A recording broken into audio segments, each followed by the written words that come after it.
नमस्कार मित्रांनो, मी सावित्रीबाई ज्योतिराव फुले या मालिकेच्या 21 एप्रिलच्या भागामध्ये ज्योतिराव म्हणतात, कसं आहे आपल्यापैकी आत्तापर्यंत जे कोणी ब्राह्मणांच्या लग्नाला गेले ते हार फुलं घेऊन गेले, गजरे माळा घेऊन गेले, ते जाणं वेगळं, पण पाहुणा म्हणून जाणं वेगळं.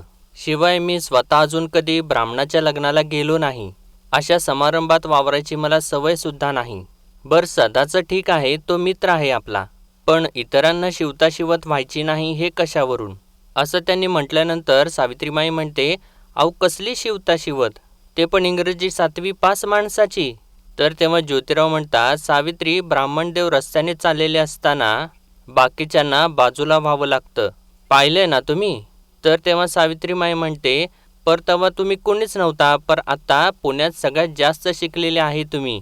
तेव्हा ज्योतिराव म्हणतात, सावित्री कोण किती शिकला यापेक्षा कोण कुठल्या जातीत जन्माला आला याच्यावर त्याचं श्रेष्ठत्व ठरतं या पुण्यात. तर इकडे आता मित्रांनो, गंगाधर शास्त्रींच्याकडे आमंत्रण द्यायला सदाचे वडील आलेले असतात आणि तेव्हा गंगाधर शास्त्रींनी नकार दिल्यानंतर सदानंदचे वडील म्हणतात, लग्न नको असं म्हणून कसं चालेल शास्त्री बुवा. तर तेव्हा शास्त्री बुवा म्हणतात, माझी इच्छा नाही, तुम्ही निघा. तर तेव्हा सदानंदचे वडील म्हणतात, असं म्हणू नका, तुम्ही आमच्या शुभ कार्यात नाही तर शोभा कशी वाढेल. तेव्हा गंगाधर शास्त्री त्यांच्यावरती ओरडतात, म्हणतात, बल्लारपंथ, ज्यांना धर्माची चाड नाही त्यांच्या शुभ कार्यात मी जात नाही. तर तेव्हा बल्लारपंत म्हणतात, काय चुकीचे घडले माझ्या हातून. तर तेव्हा गंगाधर शास्त्री म्हणतात, तुमचा तो दिवट्या काही कमी आहे का. त्या माळ्याच्या पोराबरोबर तो उठबस करत असतो, त्याच्या घरी काय जातो, अन्नभक्षण काय करतो, ही कुसंगती शोभते का तुम्हाला. तर बल्लारपंत म्हणतात, या बाबतीत त्याला चांगलंच फैलावरती घेतलंय आणि निक्षूनही सांगितलंय, आणि शिवाय इंग्रजांच्या समोर ज्योत्याच्या साक्षीला तो आला कुठं पुढे, यावरून आपण खात्री बाळगावी की आम्ही धर्माच्या बरोबर आहोत. तर इकडे मित्रांनो, आता सावित्रीमाई जी असते ती थांबा असं म्हणते आणि ज्योतिरावांसाठी जे सगळं काही आणलेलं असतं, कापड वगैरे, उपरणं वगैरे, ती कपाटामधून घेऊन येते आणि ज्योतिरावांच्या समोर ठेवून म्हणते, हे बघा, हे धोतर आणि हा सदरा आणि हा रंग बघा कसा खुलून दिसल. आणि आता त्या दुकानदाराचं मी काही काय ऐकलं नाही, पसंतीला पडस्तवर रंग काढायला लावला आणि त्यानंतर पगडीचं कापड दाखवत म्हणते, आणि पगडीचं कापड बघा किती सुंदर आहे, तुम्ही कसं रुबाबदार दिसाल यात. तर तेव्हा ज्योतिराव म्हणतात, दिसणार, एवढी हौशेने खरेदी केली म्हटल्यानंतर दिसावं तर लागेलच. तर तेव्हा सावित्रीमाई म्हणते, अहो मग निवड कुणाची आहे. आणि त्यानंतर उपरणं हातात घेऊन म्हणते, आणि उपरणं तर पाहिलंच नाही तुम्ही, हे उपरणं खूप शोधून काढले ढिगाऱ्यातून. त्या दुकानदाराला मी म्हटलं, नाही आवडलं तर चालले दुसऱ्या दुकानात, असं म्हणून ते उपरणं त्यांच्या खांद्यावरती टाकते आणि म्हणते, माझा नवरा बामणाच्या लग्नात निघालाय, तोला मुलाची कापड नगत. तर तेव्हा ज्योतिराव विचारतात, पण कधी केली ही सगळी खरेदी. तर तेव्हा सावित्रीमाई म्हणते, पारूसाहेबांना नेलं होतं बरोबर. तर तेव्हा ज्योतिराव म्हणतात, पण सावित्री, एकदा मला विचारायचं तरी. तर तेव्हा सावित्रीमाई म्हणते, पण अहो त्यात काय विचारायचं, आमंत्रण आले म्हणजे जायचं. तर तेव्हा ज्योतिराव म्हणतात, ते ठीक आहे, पण अजून माझं तळ्यात मळ्यात. तर तेव्हा सावित्रीमाई लगेच म्हणते, मालक, मळा तुम्ही कवाच सोडला आणि आता तळ्यात निघालाय, मोठ्या तळ्यात, जिथे राजहंसांचा संचार असतो. तर तेव्हा ज्योतिराव म्हणतात, सावित्री, ते दुधाळ मोत्याचा चुरा खाणारे, आणि मी असं म्हणून ते म्हणतात, दडपण येतं ग. तर तेव्हा सावित्रीमाई म्हणते, अहो कशाला घेता दडपण, घरातली समधी किती खुश आहेत, मी निघाले ना पेठेत खरेदीला, तर अण्णा भाऊजींनी मला 8 आण्याचा कुर्ता दिला, म्हणाले ठेव लागतील. तर तेव्हा ज्योतिराव परत परत म्हणत असतात, माझं जाण्याचं नक्की नाही. तर तेव्हा सावित्रीमाई सुद्धा थांबत नाही, ती म्हणते, आणि दादांनी अण्णा भाऊजींना बजावून सांगितलंय, किती बी फुलं लागू देत, त्याचा हिशोब तावडीत लिहायचा नाही म्हणून. तर तेव्हा ज्योतिरावांना आता आश्चर्यच वाटतं आणि ते म्हणतात, खरंच, आणि ते विचारतात, खरंच दादा खुश झाले. तर तेव्हा सावित्रीमाई म्हणते, अहो तुम्हाला मान मिळालाय म्हणून, आणि तुम्हाला हा मान तुमच्या उच्च शिक्षणाने दिलाय. तर इकडे अजून सुद्धा गंगाधर शास्त्री तयारच होत नसतात, म्हणतात, तुम्ही उरकून घ्या, आम्ही आलो नाही तर काय होते, इतर लोक आहेतच की. तर तेव्हा बल्लारपंत म्हणतात, कसा आहे ना शास्त्री बुवा, सरोवराच्या काठी कितीही बगळे जमले तरी सुद्धा एका राजहंसाने जी शोभा येते ती अलौकिक असते, सुंदर अनुपम असते. आणि म्हणूनच तुमचं येणं माझ्या शुभकार्यात खूप महत्त्वाचं आहे हो. आणि त्यानंतर चक्क शास्त्रीबुवांचे पायच पकडतात आणि म्हणतात, हवं तर मी तुमचे पाय धरतो शास्त्रीबुवा, माझ्या मुलाचे अपराध पोटात घ्यावेत. आणि म्हणतात, शेवटी आपण एकच ना, वाटलेस कान धरा पण बोट सोडू नका. तर तेव्हा गंगाधर पंत म्हणतात, अहो बल्लारराव काय करताय, उठा. तर तेव्हा बल्लारपंत परत त्यांचे पाय पकडतात आणि म्हणतात, अहो नाही नाही, अहो मिरवणूक दारातूनच जाणार आहे. निदान सज्जातून नवरदेवाच्या डोक्यावरती 2 फुले टाकली तर आम्ही कृतकृत्य होईल. आणि असं त्यांनी म्हटल्यानंतर गंगाधर शास्त्री म्हणतात, ठीक आहे. आणि या गोष्टीला मात्र ते तयार होतात. आणि तेवढ्यातच इकडे मित्रांनो आता ज्योतिराव जे असतात ते सगळं काही सावित्रीमाईंनी जे कपडे आणलेले असतात ते घालून तयार होतात. आणि तेव्हाच सावित्रीमाई येते आणि म्हणते, आवरला, झाले तयार. तर तेव्हा ज्योतिराव म्हणतात, हे काय. आणि त्यांनी असं म्हटल्यानंतर आता सावित्रीमाई त्यांना तर खालून वरतीपर्यंत बघू लागते. आणि ज्योतिराव तर एकदम छान दिसत असतात त्या सगळ्या कपड्यांच्यामध्ये. तर तेव्हा सावित्रीमाई तर एकदम थक्कच होते आणि म्हणते, थांबा. आणि उपरणं हातामध्ये देते आणि हे घ्या म्हणते. तर तेव्हा ज्योतिराव लगेचच ते उपरणं खांद्यावरती टाकतात. तर तेव्हा सावित्रीमाई म्हणते, नाही नाही, असं नाही. आणि स्वतःच्या हाताने व्यवस्थित उपरणं त्यांच्या खांद्यावरती टाकते आणि म्हणते, हे असं. आणि म्हणते, आता कसं, आता बघा बरं आरशात. तर तेव्हा ज्योतिराव म्हणतात, अगं सावित्री किती करत बसलीस, असं म्हणून ते चाललेले असतात. तर सावित्रीमाई परत त्यांना थांबवते आणि म्हणते, थांबा थांबा, अजून एक राहिलं की. आणि तिच्या डोळ्याचं काजळ काढून त्यांच्या कानामागे लावते. तर ज्योतिराव विचारतात, आता हे काय. तर सावित्रीमाई म्हणते, माझ्या मालकांना कोणाची दृष्ट नको लागायला. तर तेव्हा ज्योतिराव म्हणत असतात, तू पण ना. तर सावित्रीमाई म्हणते, नाही, तुम्हाला नाही कळायचं, आता जावा. आणि म्हणते, ताठ मानानं जावा आणि ताठ मानाने परत या, तुमची वाट बघते मी. आणि तेव्हा अखेर आता मित्रांनो ज्योतिराव लग्नासाठी तिथून निघून जातात. आणि त्यानंतर मित्रांनो आता लग्नाची वरात अशी वाजत गाजत अशी चाललेली असते. आणि तेव्हा सदाशिव आणि ज्योतिराव एकत्रच असतात. आणि इकडे वरती गंगाधर शास्त्री सज्जामध्ये उभे असतात आणि ते मिरवणूक बघतच असतात. आणि तेव्हा त्यांची नजर ज्योतिरावांच्या वरती जाते. आणि तेव्हा विनायकसुद्धा त्यांना बघतात. आणि गंगाधर शास्त्रींच्या सोबत अजून एक असतो, तो सुद्धा आता ज्योतिरावांच्याकडे बघतो. आणि त्यांना बघितल्यानंतर या तिघांना सुद्धा खूप राग येतो. पण इकडे खाली ज्योतिराव मात्र छान हसत वगैरे असं सदाशिवच्या बरोबर चाललेले असतात. तर इकडे आता घरामध्ये राजाराम म्हणतात, वा वा वा आऊ, काय घमघमाट सुटलाय नुसता, आज कुठला बेत आहे, शिरा का लापशी. तर तेव्हा आऊ म्हणते, आता तूच ओळख बाबा, कोणीतरी पदर खोचून चुलीमोर बसलंय, असं म्हणून ती सावित्रीमाईकडे इशारा करते. तर तेव्हा राजाराम म्हणतो, मग शिराच असणार. तर तेव्हा इकडे या दोघी सुद्धा हसत असतात. तर तेव्हा ज्योतिरावांची आई म्हणते, आणि त्यो बिना ज्योतीसाठी. तर तेव्हा राजाराम म्हणतात, का आम्हाला मिळणार नाही का. आणि इतक्यातच दादा तिथं येतात. तर राजाराम त्यांना म्हणतात, दादा हे बरं नाही बरं का. तर तेव्हा पार्वती म्हणते, राहिलं तर मिळेल बरं का. तर तेव्हा दादा म्हणतात, पर म्या काय म्हणतोय, कशाला एवढी खटपट करायची गरज आहे, ते काय त्याला उपाशी ठेवणार आहेत वय, पंक्तीला बसवणार, आग्रह करणार. तर तेव्हा सावित्रीमाई म्हणते, बाहेर त्यांचं पोट भरत नाही, त्यामुळे मी आपलं शिऱ्याचं तेवढं, असं ती म्हणत असते. तर तेव्हा ज्योतिरावांची आई म्हणते, नाही, त्याचं पोट भरत असेल पण हिचं पोट भरत नसेल, म्हणून ही समधी तारांबळ आणि तिच्याबरोबर आपली पण, असं म्हटल्यानंतर आता सगळेजणच हसू लागतात. तर तेव्हा पार्वती सुद्धा म्हणते, वय वय सासूबाई, हे मात्र खरं आहे हा. आणि यांचं सुद्धा इकडं असं मस्त छान चाललेलं असतं. आणि इकडे आता नेमकं याच वेळेला वरात जी असते ती गंगाधर शास्त्रींच्या सज्जासमोरून चाललेली असते. आणि तेव्हा हे तिघे सुद्धा ज्योतिरावांच्याकडे रागारागानेच बघत असतात.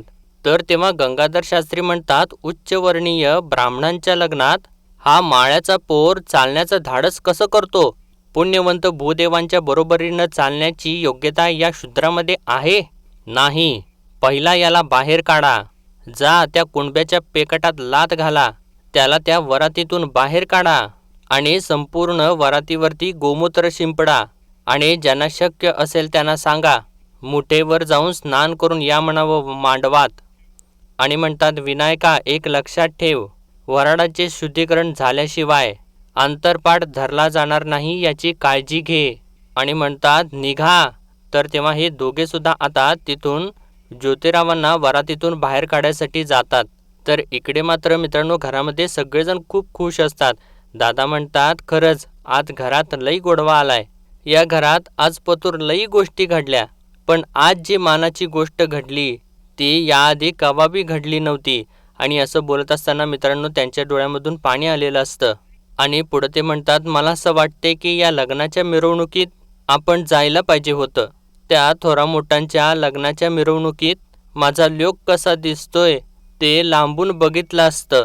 म्या नको म्हणायचो, पण माझा ज्योती मुलकाचा जिद्दी, याच जिद्दीनं त्यानं सरस्वती घरी आणली. आणि म्हणतात माझा ज्योती. आणि ते सगळं काही बोलत असताना मित्रांनो त्यांचं ऊर एकदम भरून आलेलं असतं. आणि तेव्हा सगळ्यांचेच डोळे पाणावलेले असतात आणि सगळ्यांना ज्योतिरावांचा अभिमान वाटत असतो. आणि तेवढ्यातच मित्रांनो आता इकडे हेरंब आणि विनायक जे असतात ते गंगाधर शास्त्रींनी सांगितल्या लगेच वरातीमध्ये येतात. आणि वरातीत मागून येऊन सगळ्यांना ढकलाढकल करत पुढे येत असतात. आणि मागून येऊन हेरंब जो असतो तो चक्क ज्योतिरावांच्या पाठीमध्ये लाथ घालतो. आणि तेव्हा ज्योतिराव तर पुढे जाऊन कोसळतात. आणि तेव्हा सगळी वरात तिथेच थांबते आणि सदाशिवसुद्धा थक्क होऊन त्यांच्याकडे बघू लागतो. पण ज्योतिराव मात्र तसेच खाली पडलेले असतात. आणि मित्रांनो इकडे तर दादासुद्धा अजून भावूकच असतात. आणि ते बोलत असतात आभाळाला भिडला माझा ज्योती. त्याच्याकडे बघताना सगळ्यांच्या माना उंचावतात. त्याचं मला कौतुक. आणि विचारतात काय करू, जाऊन येऊ का. त्यांना तर मित्रांनो ज्योतिरावांना असं सगळं काही बघायचं असतं. त्यांचा मान सन्मान ते सगळं काही आपल्या डोळ्याने बघायचं असतं. तर तेव्हा ज्योतिरावांची आई म्हणते पण न बोलावता. तर तेव्हा दादा म्हणतात अगं फुलं घेऊन आणू म्हणायचं आणि तिथं उभा राहून बघायचं ज्योतीचं कौतुक. तर तेव्हा पार्वतीसुद्धा म्हणते वय वय दादा, सदरा धोतर पगडी उपरणं तुम्ही तात्यासाहेबांनी बघूनच या. तर तेव्हा दादा म्हणतात खरंच देवा, असं म्हणून आता दादासुद्धा खूप खुश झालेले असतात. आणि ते आता जायच्या तयारीतच असतात. तर इकडे मित्रांनो आता जेव्हा ज्योतिराव मागे वळून बघतात तर त्यांना धक्काच बसतो. आणि तेव्हा विनायक आणि हेरंब तिथे उभे असतात. आणि आता विनायक ज्योतिरावांचा एक पाय पकडतो आणि हेरंब एक पाय पकडतो. आणि दोघे सुद्धा मित्रांनो आता ज्योतिरावांना ओढत घसटत घेऊन जाऊ लागतात. आणि वरून गंगाधर शास्त्री ते सगळं काही रागारागाने बघत असतात. आणि त्यानंतर आता ते सुद्धा खालच्या दिशेने येऊ लागतात. आणि तेव्हा आता विनायक आणि हेरंब ज्योतिरावांना घसटत घसटत शास्त्री बुवांच्या समोर आणून सोडतात. आणि तेव्हा सदाशिव आणि मोरोपंत धावत येतात आणि ज्योती ज्योती असं म्हणून ज्योतिरावांना उठून उभा करतात. आणि सदाशिव म्हणतात अरे सोडा, का मारताय तुम्ही त्यांना. तर तेव्हा गंगाधर शास्त्री म्हणतात अरे शूद्र सापडला तर त्याला सोडतात का. तर तेव्हा आता सदाशिवराव म्हणतात हे बघा तो शूद्र नाही, माझा मित्र आहे, त्याला तसे बोलू नका. तर तेव्हा गंगाधर शास्त्री म्हणतात शूद्राला शूद्र नाही म्हणायचं तर काय म्हणायचं रे सिंच्या. तर तेव्हा सदाशिवराव म्हणतात हे बघा तो मी बोलावला आहे म्हणून आलेला आहे. तर तेव्हा गंगाधर शास्त्री म्हणतात तू बोलावले म्हणून तो आला, मग उद्या शेण खा म्हटलं तर शेण खाईल का. तसे तू ये म्हणालास म्हणून त्याने नटून थटून यावे मिरवणुकीत आणि आमच्या बरोबरीने चालावे.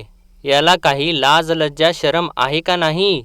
आणि तेव्हा विनायक म्हणतो आणि या वयाचे होते तर मिरवणुकीच्या बाहेर उभा राहून शोभा पाहायची होती रे कुणबटा.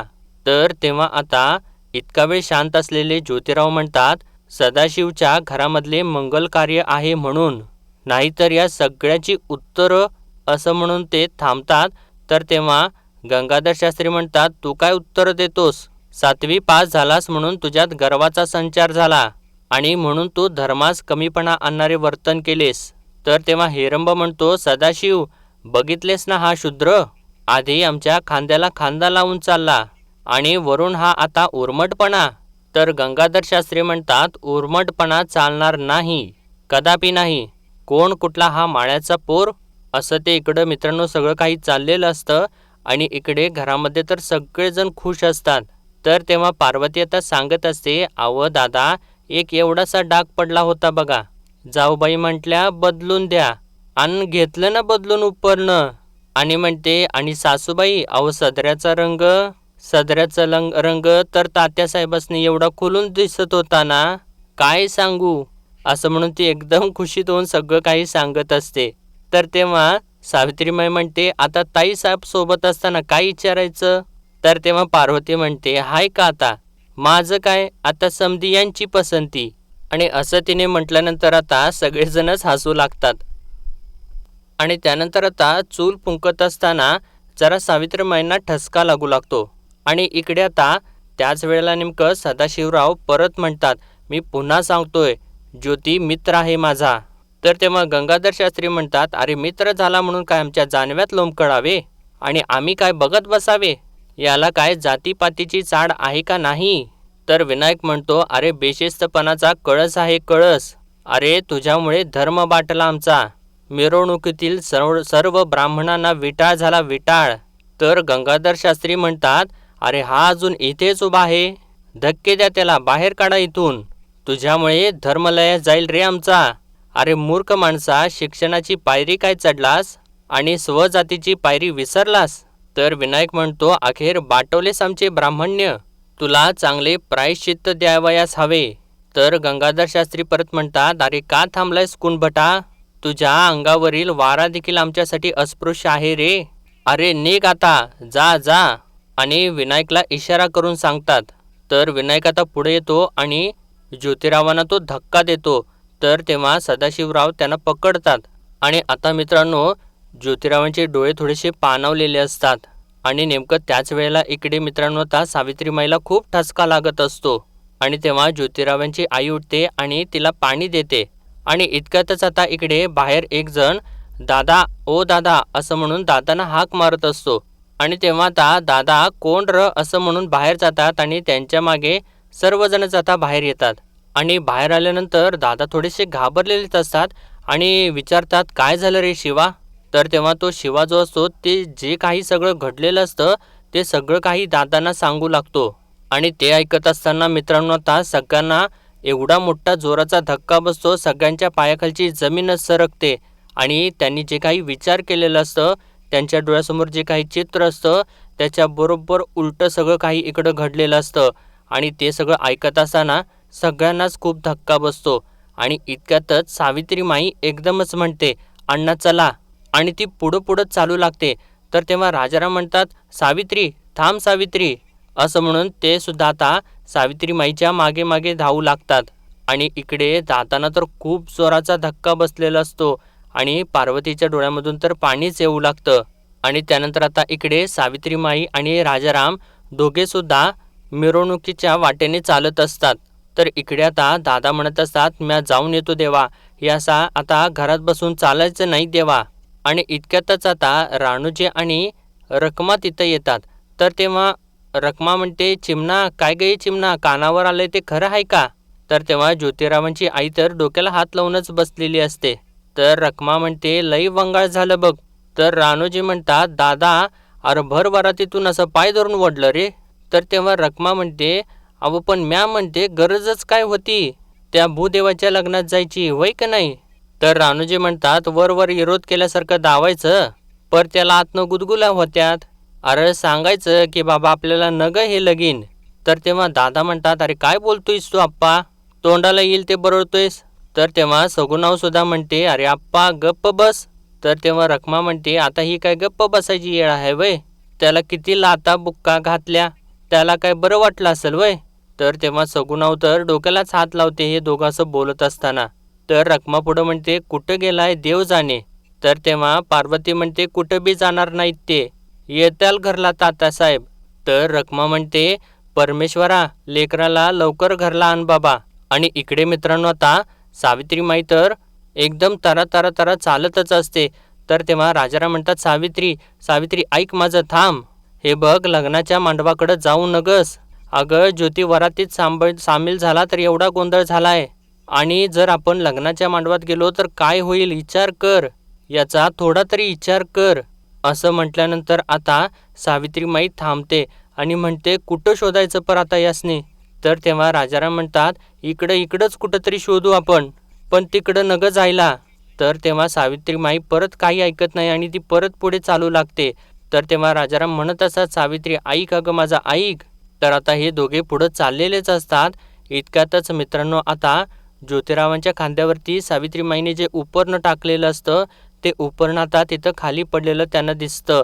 आणि तेव्हा सावित्रीमाई लगेचच खाली बसते आणि ते उपरणं आपल्या हातामध्ये घेते. आणि तेव्हा आता तिला तो क्षण आठवतो सुद्धा ज्यावेळेस तिने ते उपरणं ज्योतिरावांच्या खांद्यावरती टाकलेलं असतं. आणि ते उपरणं हातामध्ये घेऊन ती म्हणते, अरे देवा. आणि तेव्हा ज्योतिरावांचे शब्दसुद्धा आता तिला आठवू लागतात.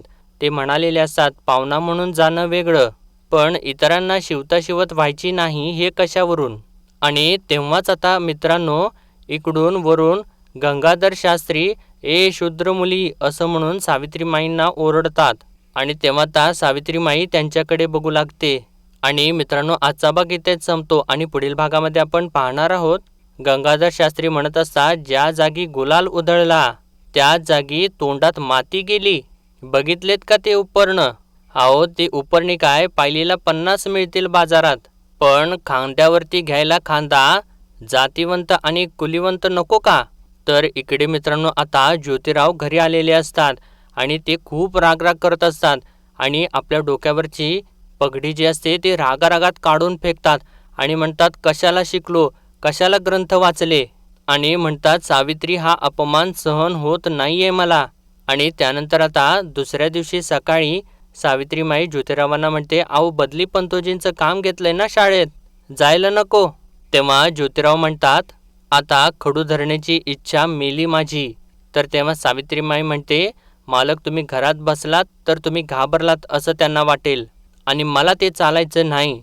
असं म्हणून मित्रांनो आता सावित्रीमाई परत ज्योतिरावांना धीर देते आणि आता ज्योतिराव परत उठतात. तर मित्रांनो आजच्या पुरतं एवढंच आणि भेटूया परत उद्याच्या भागामध्ये. तोपर्यंत आपल्या व्हिडिओला लाईक शेअर आणि सबस्क्राईब नक्कीच करा. धन्यवाद.